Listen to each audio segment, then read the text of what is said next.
दारू जिंदगी के हमेरा बेकार कर दिहल। हो दारू जिंदगी के हमेरा बेकार कर दिहल। परिवार के पाले पोसे में बदहाल कर दिहल। दारू जिंदगी के हमेरा बेकार कर दिहल।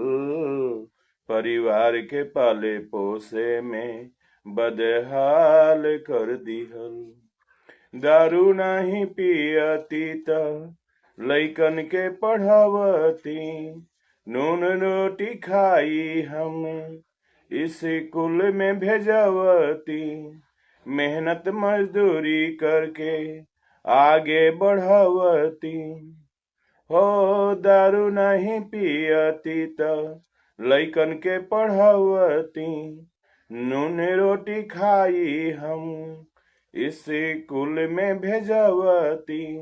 मेहनत मजदूरी करके आगे बढ़वती। साथे साथे लइकन के बेहाल कर दिहल। हो साथे साथे लइकन के बेहाल कर दिहल। दारू जिंदगी के हमेरा बेकार कर दिहल। दारू जिंदगी के हमेरा बेकार कर दिहल। सिगरेट बीड़ी खैनी गुटका बाटे बड़ा खराब। लीवर किडनी छाती अब हो गइल बा तबाह। बाप गांजा पियले त बेटा पियला शराब।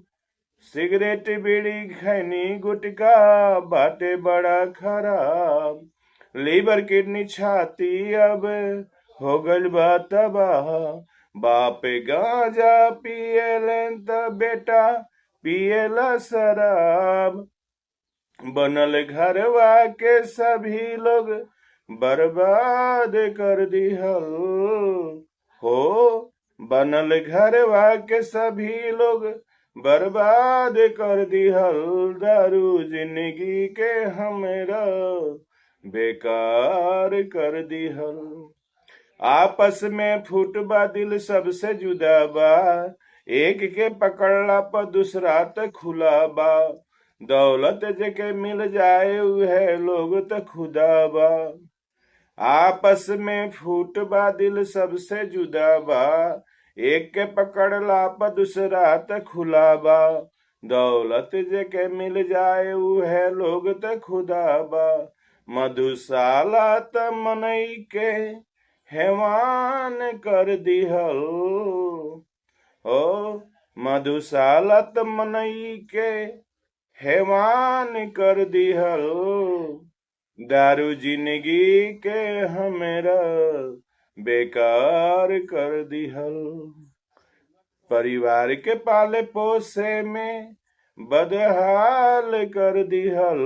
दारू जिंदगी के हमरा बेकार कर दिहल। दारू जिंदगी के हमरा बेकार कर दिहल।